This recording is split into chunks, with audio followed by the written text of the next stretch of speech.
correctly with the correct amount.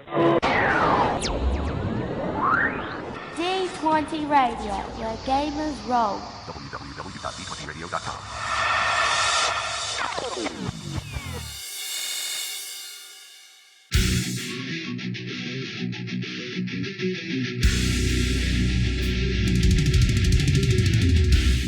Welcome to Me and Steve Talk RPG, the podcast where me and my friend Steve try and help you get the most out of your role-playing game experience.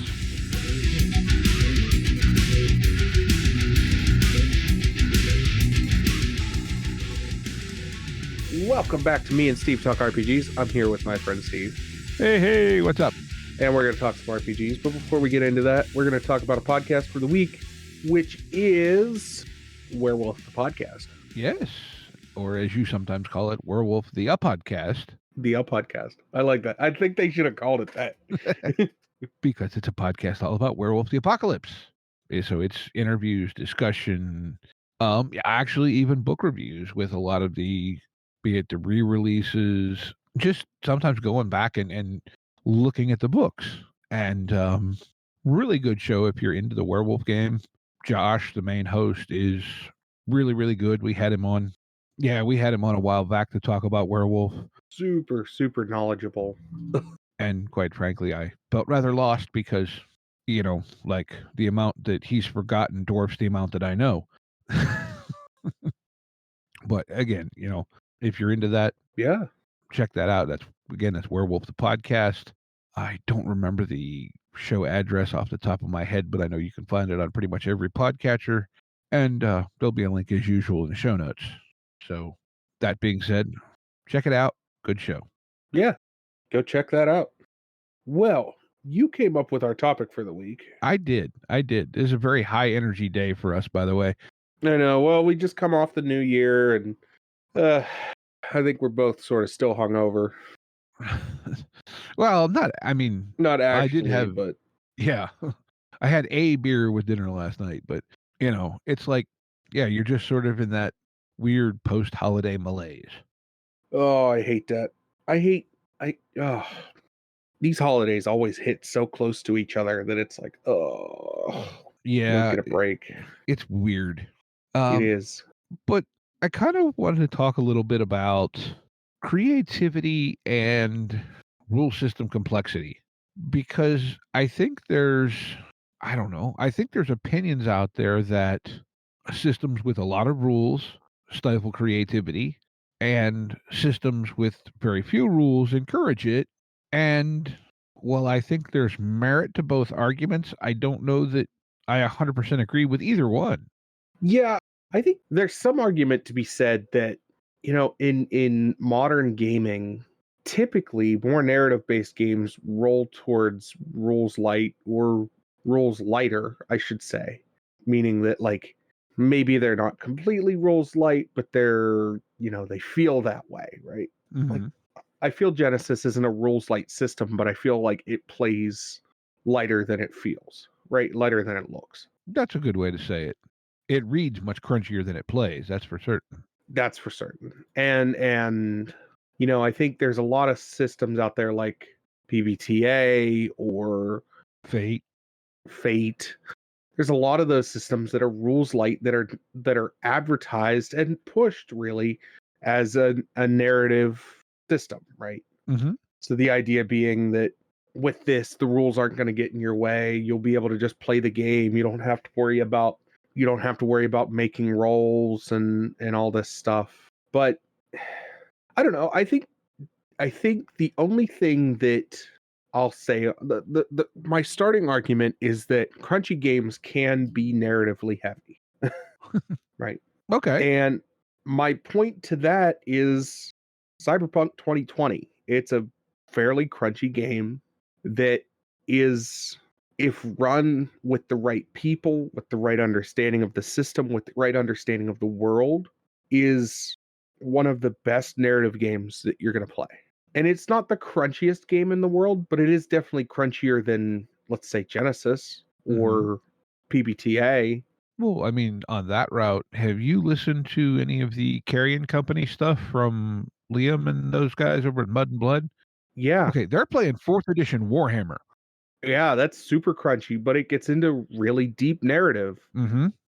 I think my only complaint with that, and this is just a complaint with that system, is that every now and again that system just grinds itself to a halt. I don't think you're wrong. And I know Liam in particular has expressed thoughts on the system. But yeah, like I think, to echo your point, I don't think crunch and narrative are exclusive. Mm-mm. Um, Nor do I think, how do I want to say this? Nor do I think necessarily that narrative and, oh wait, how do I want to say this? I don't think crunch in any way excludes creativity either. And I would argue that, at least for some people, a lack of crunch can actually stifle creation because they don't know what to stand on to start being creative. Right. You know, Yeah, you don't have a great foundation to be like, okay, I know where I can go with this. yeah, and it's weird. Okay. And part of this is brought on because, and you actually missed the last session, but we have been playing our actual first experience playing a Powered by the Apocalypse game. And it's been interesting because the only person who's played it before is the GM. And Mhm. so he has a really good sense of kind of what's supposed to happen. But the rest of us have all pretty much come from a more traditional games background. And it's been interesting to watch myself and the rest of the table just sort of kind of feel our way into the much bigger narrative steps that it wants you to take. And, some of the people around the table I know pretty darn well. And to say that they're not creative would be a massive understatement. But at the same point, there's You're almost afraid to take the steps. Like you're almost afraid to be seen as the person hogging the table almost. I think there's the afraid to be seen as hogging the table. There's also that sort of I want to be creative, but I don't want to step on either other players or the GM. Mhm. And I think I'll get into it more later, but I think that in a lot of ways it's something I think I think there's a lot to be learned from it. And I think that's where I'm going to kind of leave the statement for the moment. Okay. Because well, maybe not. Okay. So what I mean by there's a lot to be learned from it is there is not really that much mechanical structure behind Powered by the Apocalypse. It's you do the thing really well, you do it, but it worked, but other stuff that you didn't quite want to sort of happened, or oh crap, it went bad. Right. Okay.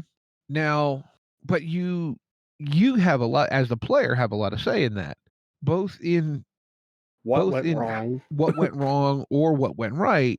Yeah. But even more than that, I think one of the points where I found myself kind of struggling is thinking in small picture when describing what my character is trying to do. Right. Where what I think what PBTA wants is kind of a almost you're describing like almost a mini montage depending on the specific context. But it's not, oh, I swing my sword and deftly find the creases in the armor or whatever. Yeah, it's this, I engage the monster and blades clash, blah blah. It's a much bigger, longer thing. It's not the single action that many of us have kind of come to think in, I guess is maybe the right word, from most traditional games. Right. Right. So it's more a period of time rather than it being just one or two attacks. Yeah, it's more, or to put it maybe even in a better context, in let's say it's a social thing, right? Where let's say my character is reaching out to contacts to try and find something. Well, it's not, you know, I'm calling my buddy Tom, and okay, well, make a roll. No, it's I'm calling my contacts, and so I'm texting this guy, maybe I'm calling this guy, and then you kind of roll, and it's covering the whole gamut of everything. And did you strike out? Did you get a little bit of information, a little bit here, a little bit of information there that maybe you can't quite figure out how it goes together? or did you get a bunch of information from a couple different places that all really ties together nice? You know what I mean? Mm-hmm. Like, I know what I'm thinking. I don't know if I'm explaining it well. Yeah, I think I understand what you're saying. I don't know. It's just, I feel like, well, we've talked about railroading before, right? Right. We've talked about how railroading isn't necessarily a bad thing, especially with players that don't really know what they want to do, or know what they want to do, just don't know how to go about it. Mm-hmm. And I feel like that's where, in my opinion, not that I dislike it. I think it's a really good system. I think it's a really good game. I've been enjoying what I played of Monster of the Week, but I think that it's where that's different than, let's say, a rules heavy or something like Genesis that is a little bit more concrete, right? Mm-hmm. I think I think having the more concrete helps a little bit for me, Mm-hmm. at least, because it gives me an idea of what my scope of abilities actually are without overstepping. And I think that's the thing with PBTA is that short for the GM actually saying no, that's an overstep. I think you just need to be not afraid to go, all right, well then I'm gonna do this, this, this, and this, and just let it happen. And if the GM says no, that's too much, then okay, well then let's narrow it down to I just want to try for this particular thing. Mm-hmm. And I think that's where maybe a more rules defined or rules heavy game is, or crunchy even, is where those shine through, is because, like I said, Cyberpunk 2020 may not be the crunchiest game in the world, but you know, based on your character sheet, what you can do and what you can't do well. Right. Yeah, and how do I want to say, like, I found the little bit of Monster of the Week we played so far to be really enjoyable and kind of, I feel like I've learned that I don't necessarily need, and specifically in that context, but I don't necessarily need to think as tight as I've often made myself do it. Mm-hmm. And I think it's something, one, I want to play more games along those lines, not all the time, but I think it's something I want to kind of try and take back to crunchier games more, in the idea of maybe worrying less about, okay, the rules say that this is a this kind of check and that is a that kind of check and a whatever, and going, I'm going to do this thing and then we'll figure out what dice we got to roll. Right. Well, and I wonder how much of that comes back to previous game experience, right? Like, I know you have a lot more gaming experience than I do, but some of that, like our recent within the last, well, what, 3 years, um, our most recent in-person stuff has all been like very well. It's D&D, and it's playing with people that are. How do I say, rules focused, That's fair. right? And so we're sort of still in that mindset of, well, if I do this, the GM's going to get mad at me, so I got to stay within the rules. And I think with games like PBTA or whatever, anything really, I think it's a something that you need to be open. I think both as a player and a GM, but it's different play styles too. Hmm. If you don't like that as a GM, okay, great. And if the players don't like that, okay, then perfect. I can match you up with however. Hmm. Does that make sense? Am I making sense? No, yeah, exactly. And it actually, it ties in too. The other day I went and hung out with a couple people at a local store and had some rather interesting conversations around, a lot of it was actually around D&D, specifically 5th ed. And it was kind of this interesting conversation because, look, you and I are not big fans of it. And the person I was having this conversation with, I'm not sure exactly how they would describe their stance, because they use it and they were in a lot of ways almost feeling uncomfortable because they felt like they were defending it more than they intended to. Hmm. But it was really interesting because we had a lot of talk around the how it's played as opposed to the actual rules, and kind of some of the well, you can do it this way, and it says it in the book that you can do it that way, but that's not how everybody does it. And kind of the, like, and it just kind of got me thinking around a lot of these things. Like, if there are rules there, in some cases, for me, having some rules then gives me, so to speak, a springboard to be more creative off of. Where if you just drop me in the middle of the pool, I'm kind of like, well, too many options, don't know what to do. Yeah, there's a lot of stammering that goes on. I think that's one of the things that, yeah. But like, it's weird because I feel like I don't want to say that most of us played D&D wrong, but I think, and specifically with you and I's experience, we took a very mechanically focused approach to the game. And I think perhaps what I'm getting to is that it's much easier to take a mechanical focus to a crunchy game. And I think the mechanical focus is maybe what inhibits the creativity a little bit as opposed to the actual crunch itself. Does that make any sense? Yeah, I'm a bad person to talk about D&D because I played a lot of second edition, and there's rules for everything in second edition. Did I listen to any of them? Not really. Well, I have found myself having this strange urge to go back to like 3.5 and maybe hack the crap out of it Yeah. because I don't I I don't really care to have that many different ACs. But at the same point, there's a lot of things that I liked better. In a way, there's a lot of things I liked better about 3.5 because I like the customization better. Yeah, I agree.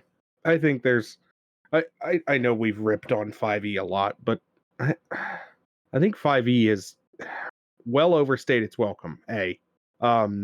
B, they came in with this idea of simplification and they simplified it too much. Yes, but Because, well, go ahead. well, no, finish. No, I just feel like, yeah, Splat book, yeah, the expansion books have all different, different subclasses and all this stuff, but it doesn't have the same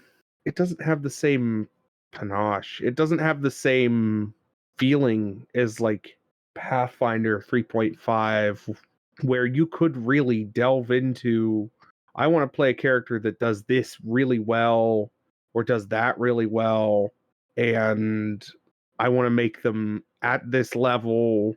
Like, a lot of 5e is locked behind what level you are based on what you can do, which I understand, and especially for magic users, but like, I don't know, in my opinion, if somebody sets out and wants to be a necromancer, if they're hellbent and determined on doing it, they should be able to do it from Jump Street, or at least to some extent.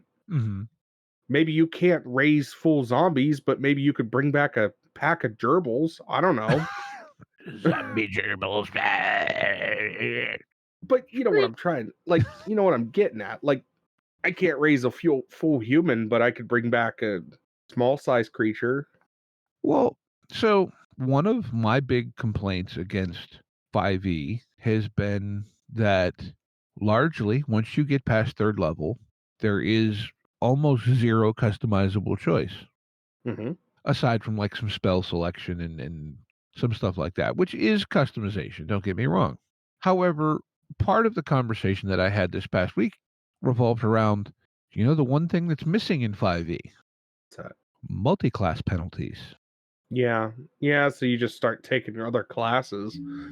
But even then, then you end up with these amalgam characters that are just everything. But that brought me to thinking, okay, is this a function of us playing it the way we've always played it, as opposed to what's actually there?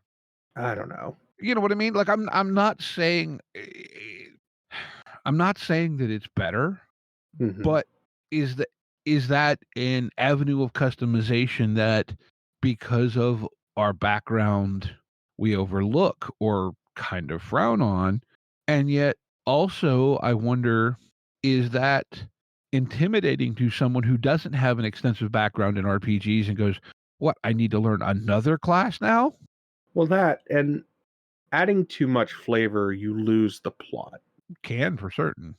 if I have a rogue fighter, cleric, paladin, what, like, I have a dude that does everything, right? Like, you know what I mean? Like, I have a character that just, what do you do? I fight things really well. Okay, so you're a fighter. No, not really. Like, I don't know. I played a little bit with multi-classing. I think you saw some of that when we were playing in person. I tinkered around with multi-classing a couple things. Mm-hmm. Now, granted, we had a GM that wouldn't let me multi-class like at all for the first campaign we played, Mm-hmm. because I had asked him multiple times. I'm like, dude, I'm bored. Can I do something else, or like make my character do some other things? And he was just like, nah. But as we branched out into goofing around and got the chance to do other goofy things, yeah, I did do some of that multi-classing, and I realized that, yeah, it's broken. I'm still on that, like, I don't care how I don't care for how combat centric Dungeons and Dragons is. I just don't. I'll give I you don't that. I don't get my fun out of combat centric games. Like Cyberpunk, kind of, but even Cyberpunk, I don't go to it for the combat. I go to it for the world and for the story, and like, I don't care how many gunfights I have. I more so care about the fact that this mob boss is trying to gun us down, right? Like, I Well, care I care about the consequences around the fight and not so much the fight itself. mm-hmm.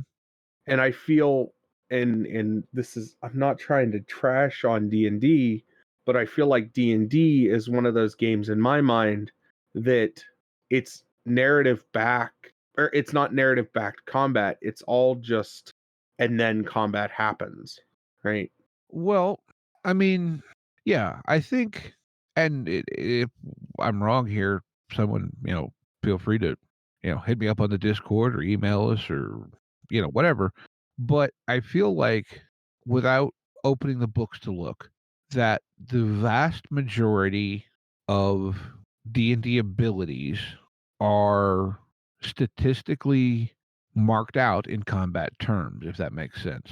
And I, so, I don't think you're wrong. I honestly tend to believe that, because the last time I read it, that was my takeaway, was everything has some kind of combat focus to it. And so I think this is a case where, because in some ways we're mentally conditioned to, the rule says so, we have to do it this way. It's, well, the rule says it's for combat, so that's where we have to use it. Instead of going, well, the rule says it can do this in combat, so out of combat, could I do this with it? Yeah, I've done that before. I've absolutely done that, and like confused confused people with what I was trying to do. Mm-hmm. Because you get in that mindset of like, oh, it's combat ability, right? Especially magic users, right?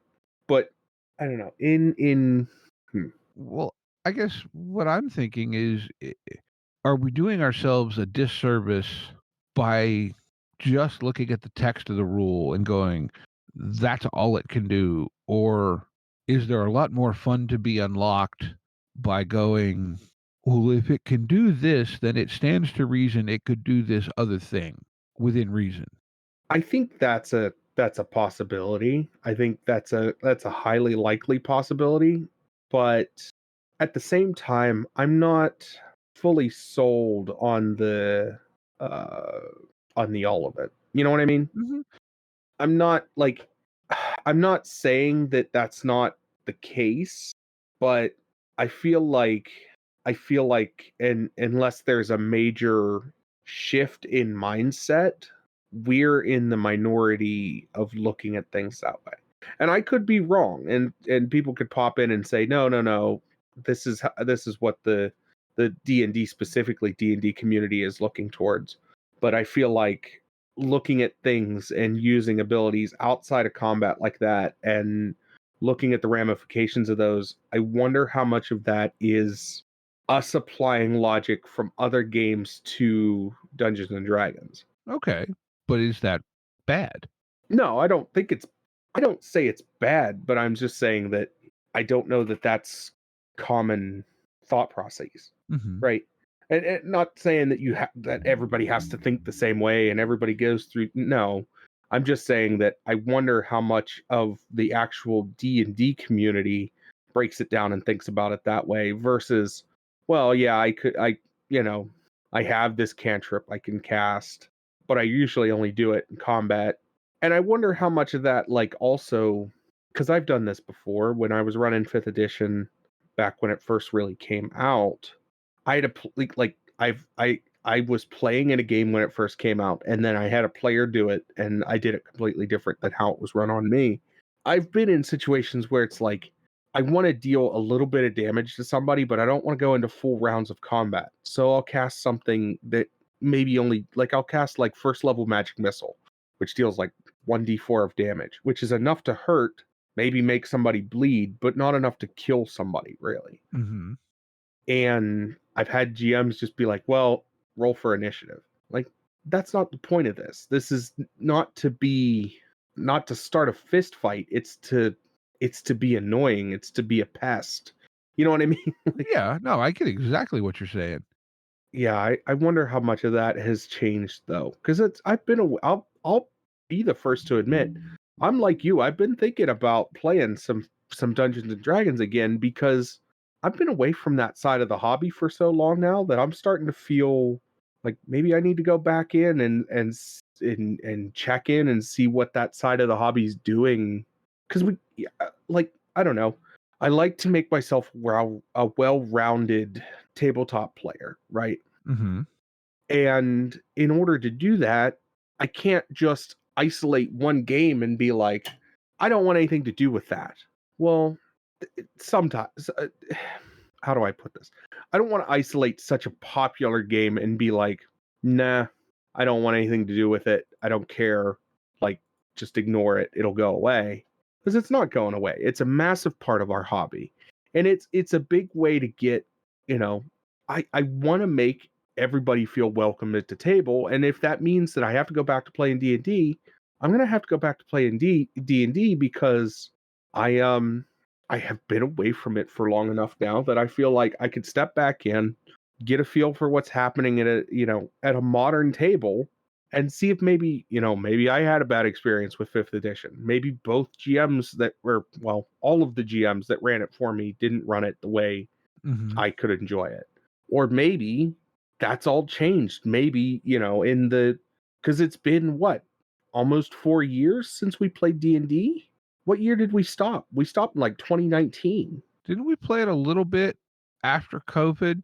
Like a couple of sessions, and then that's when we kind of broke away.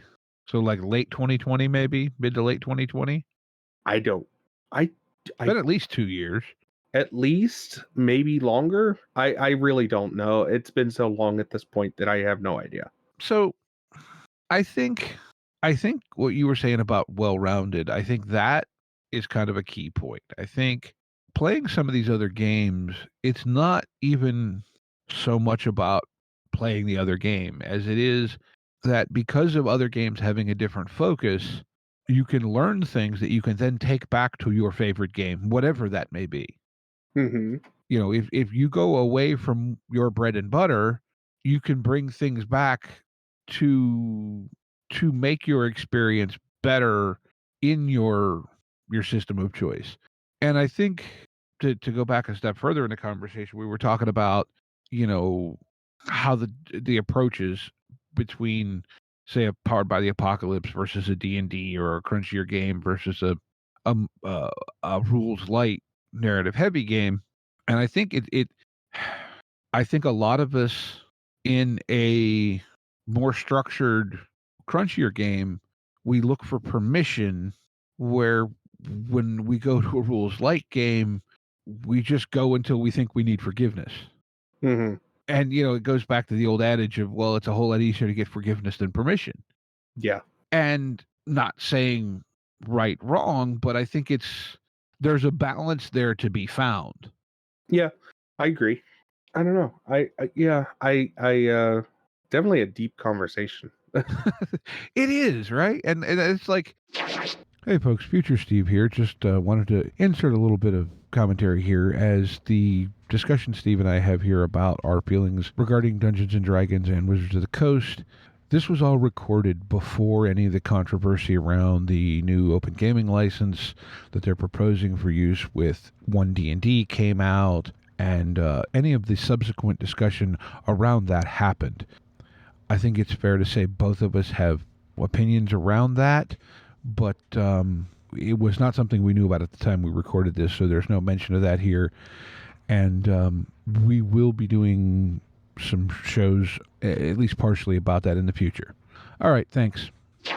You know, when I was having this conversation the other night, the one other person was very much kind of in this weird, like, and I should also say that from my perspective, one of my biggest problems with D&D is not, there are things that I don't care for in the game design, but my biggest problem is much more WotC and Hasbro than it is the game itself. You know, I am very, very, very upset with the fact that they are essentially trying to destroy the core of the hobby. And when I say that, what I'm referring to is some of WotC's sales practices. Any of our listeners can go onto Amazon and buy books cheaper than your friendly local game store can buy them from their distributor.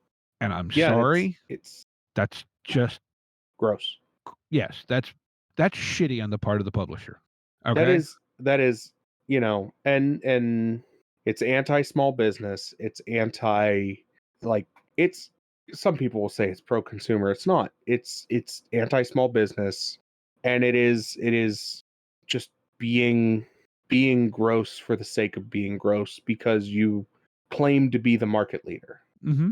And that's, I mean, Hasbro has been like that. God, Hasbro's products, and it's Disney, it's Hasbro, it's, you know, all of those companies all boil back to the finger thing means money. And Hasbro's gross about that in general. Hasbro's especially bad as a toy manufacturer. I think, like, one of my weird hobbies is Nerf, right? Mm-hmm. Nerf blasters and modding and all of that. Hasbro for a long time has been plastering on their boxes, just like they plaster on the D&D books, that they are the #1 blaster brand. They're not. There's a ton of other ones that are way better than Hasbro and have been doing it for longer than Hasbro, and objectively they're not the best. They may be the best selling because they're the market, like, quote unquote leader, but yeah, and they do that with D&D too. They plaster it. We're the best selling or best tabletop RPG. World's greatest role-playing game. Says so right on the cover. Yeah, it's right on the freaking book. And it's like, it's just gross. It's just gross all around, and that's gross business practices and stuff that, like, I have my qualms with the game, and I think my qualms are amplified because they do such gross business practices. Yeah, and look, I mean, I understand it's a business and they're trying to make a profit, and because of their volume, they can do things that other publishers can't. But at some point, you know, if game shops hadn't been there, the market would never have gotten anywhere near where it is. Right. And at some point, you still need them to grow the community that stays enthused. And that's like I said, that's, in all honesty, my bigger complaint is actually with the company more than the game. And I don't know, like, it's just how I feel about it. Well, I'm very much on this. I would play the game again, but I'm not going to support the company. Mm-hmm. If I play the game again, I'm going to play with the books I have or borrow somebody else's books.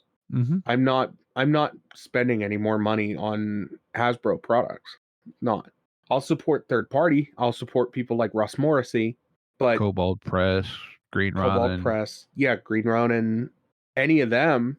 But I'm no longer like, if somebody has the newest book, great. If they don't, oh well. We're gonna play this version I have.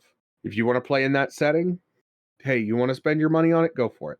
Mm-hmm. You don't want to spend your money on it, don't.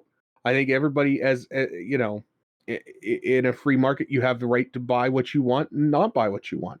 Absolutely. I'm not supporting it anymore. I not that I absolutely regret investing in it, but I do. I already have the books, so I might as well just, already have these. What's the difference?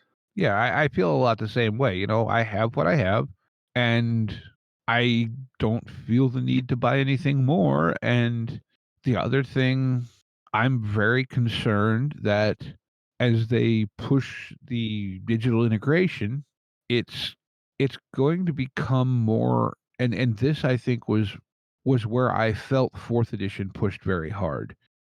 It was choose option A from options A through D, not what do you want to do? Oh yeah. And I'm very, I'll just say scared because I don't know a better term, but that with pushing digital integration, be it with D&D Beyond, etc., and players and GMs, I don't want to say wanting to take the easy way out because that's not the really It's the all sentiment I have, it, but it's all about how the company is pushing the easiest method of consumption. there you go. And because they're pushing that their digital is the easiest method of consumption, I see where you're going with this. It's going to drive physical book sales even further down than they already are. I've been joking sort of semi seriously about I'm waiting for the announcement that 1D&D is going to be a monthly subscription. And everybody that I've said that to goes, "Ugh, I hate that you're right." Yeah. And the fact of it is that in the world that they've built, it's absolutely believable that 1D&D, they could come out tomorrow, January 3rd, and be like, we've decided 1D&D is going to have a monthly subscription of $10 a month and you'll get all of this. And that is going to be, that's how we lock our content behind a paywall, which is going to be the biggest thing. I the biggest barrier to entry in this hobby is the cost of playing the game. Yeah. Period, hands down. And I think for me, the the thing that I've always loved about this hobby is that it's like buying a list of reusable ingredients. Mm-hmm. And if it goes to a monthly subscription, now I'm just buying the same ingredients every month. Yep. And Yeah. yes, they're going to add stuff. I know they will. No, Right. I understand there's going to be a value proposition. I'm not saying that they're going to be completely corrupt right off the hop. What I am saying is that over time, oh, I could absolutely see them going, look at I don't I hate to draw this comparison, but look at all of your streaming services. Netflix, Hulu, HBO, Disney Plus, all of them. The value add is rarely new content. A lot of the time, the value add is old existing content that you could have owned in another medium or in another format. Mm-hmm. And I think if they go to a monetization style where it is monthly, they're going to try and sell you the same books again and again and again and again, disguised as a monthly subscription. Yeah. And the sad part is I really wish that that wasn't the case. I think that's just wrong. And yeah, I get it. Okay. There are games out there that are doing a monthly subscription, like what was it? Invisible Sun. They were doing a monthly subscription. Each month you got new content. Okay. But I feel like if you stopped your subscription with Invisible Sun, you kept what existed already, right? Mm-hmm.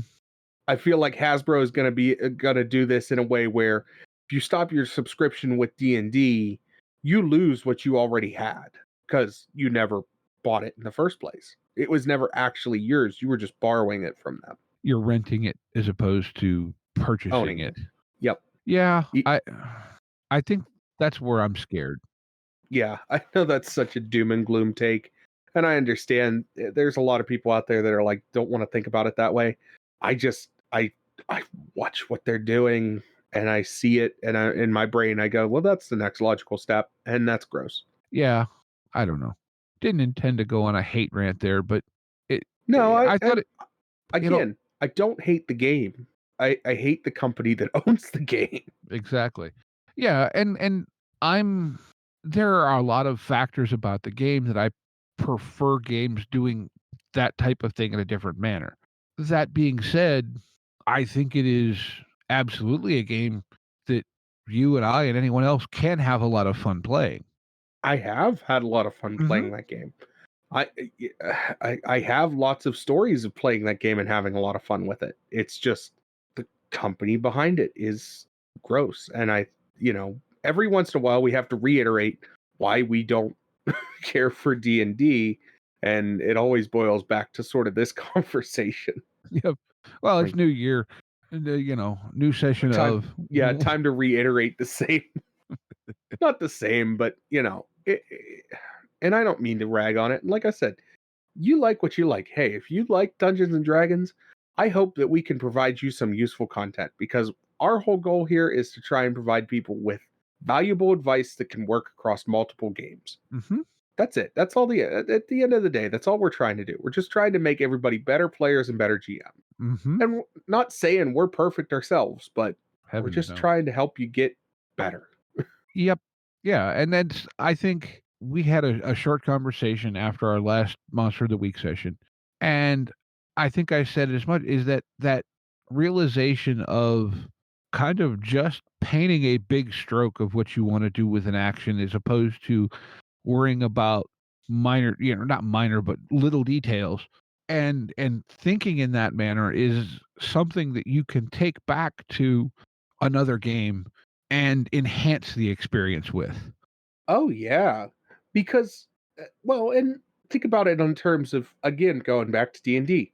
If I have a grand scope or a grand plan for combat, or maybe not even combat, just something we're investigating, if I lay out my plan to the table, even if I can only do a small portion of it, the table now knows what I have in my mind and what I would like to do, and can either cooperate with me or not. Mhm. And I think that's a valuable thing to keep in mind, is that, yeah, just go ahead and lay it out there, and let the players, let the table decide what they want to do, how they want to participate. Yeah, yeah, it's about enhancing your skills in your toolbox, I think is the biggest thing to be taken away from playing some other games. And, maybe we take it a little bit to an extreme in that we play almost exclusively other games, but at the same time, like, I don't know, it also works for me. I don't get stale, so to speak. Yeah, it works for me too. I don't know. And I think that, circles into, does, are crunch and narrative and creativity in any way exclusive? And I don't think they are at all. But I think sometimes you need to venture into other directions besides maybe your favorite one, to find some things that maybe you didn't know you liked. Right. And you can then, take bits of that back and enhance what you know you like. Right. Yeah, no, I agree. I agree completely. Okay. That was long drawn out rambling and somewhat focused. That's have you heard our podcast? No, never. No, never listened to it. Not once. Can't stand those guys. All right. So all that said and rambled on, let's do some Game of the Week. Give it a week. Woohoo! Game of the week. Game of the week. All right, who's going first? I got one, unless right. you want to go first. Nah, go ahead. So, having gotten to play some Powered by the Apocalypse, Mm-hmm. I've actually picked a Powered by the Apocalypse game, Aha. and it just came out. Literally, let's see, it was added to the catalog on the 31st, so New Year's Eve. Okay. As we record this, January 2nd, right? It is called Biojacked by Joshua Flanagan. And I can link that to you if you need it, or if you can find it, great. I'll throw it I in. believe I have found it. Okay. Pay what you want, so you can't argue with the price. It's a cyberpunk / biofunk tabletop RPG. This is the idea that, alongside like alongside mechanical alterations to your body, you could have, biomechanical alterations to your body. Mm-hmm. It looks really cool. It's pay what you want. I picked it up already. I think it seems like a really neat idea. Definitely has a dark and gritty feel, has a lot of like the idea of what is humanity and what's left behind, and yeah, I think it's cool. No, I this don't know. does look neat. I picked it up for at worst, I throw it down on a table for a one shot or something. So, Mm-hmm. but yeah, that's biojacked. No, that looks interesting. It really does. Kind of, yeah, biopunk. Mm-hmm. Yeah, you're starting to do like I was doing. I was sitting there looking at it. I'm like, oh, gee Well, whiz. yeah, yeah, that looks interesting. All right. Well, so you kind of remember how I said partway through this that I've been having this strange thoughts about going back to like 3.5, whatever. Uh-huh. Well, I stumbled across this the other day. What my game of the week is it's actually not a game per se, so much as it's a bundle. And hang on, and I'll just link it to you. It's what they're calling the Third Era PDF Mega Bundle. Oh, This is from Green Ronin Publishing. Now, this is going to set you back $30. However, the combined retail value is damn near $700. $700. Yeah. What this Oh. is a little over 70 of the assorted supplements, source books, setting materials, etc. that Ronin published from 2000 to 2008.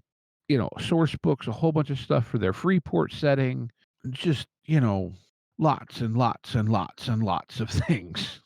Yeah, And that's cool. like I said, I've been having this weird whatever about 3.5, and I don't know that I want to go back to it lock, stock, and barrel. But I mean, look, the volume of information and inspiration for $30, Yeah, that's worth it. and I believe there is some stuff in here that was never actually released before. I thought I saw something about that. Now they do note down at the bottom of this, look, in the last 22 years, things have changed in the world. And they say right up front, yeah, there are things in some of these books that if they were to publish them now, they'd handle them differently. But they're also, they say, look, it is, in a way, it's a historical record. So it is what it is. And I think, look, you can't whitewash history, because if you whitewash it, you don't learn from it. So Right. that element of it is what it is. But yeah, I just think, like I said, there's a lot of stuff here, a whole lot. I think it's worth looking at at the very least. And again, probably not the least productive $30 you'd ever spend on gaming PDFs. No, I think that's a pretty worthwhile thing. A lot of it is 3.0, a lot of it is 3.5. There's also stuff that I think is completely lore based that really has no mechanics in it whatsoever.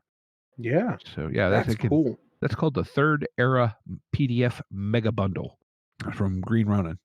So Definitely check that out. yeah, and I haven't bought it yet. Yet being the key word. Yet being the operative term. Yeah. Oh, dang, dude! I just looked. It's almost a gig. That That's a whole lot of stuff. is a whole lot of stuff. All right. Well, I think with all that being said, we want to remind everyone, as always, links to everything are in the show notes. Discord, Facebook, Twitter, Patreon. Yeah, Patreon. Thank you, Patreon people. Thank you, patrons. And with all that being said, I want to thank you for listening and remind you to be kind to one another and get out there and play some RPGs. Yep. Take care, y'all. Intro and outro music by the band 12 Noon. You can email us at meandsteverpg@gmail.com. You can find us on Twitter and RPGs. Find us on Facebook at Me and Steve RPG Podcast. On Discord at Me and Steve RPGs. And as always, all of these links are in the show notes. Thank you, and be kind to one another.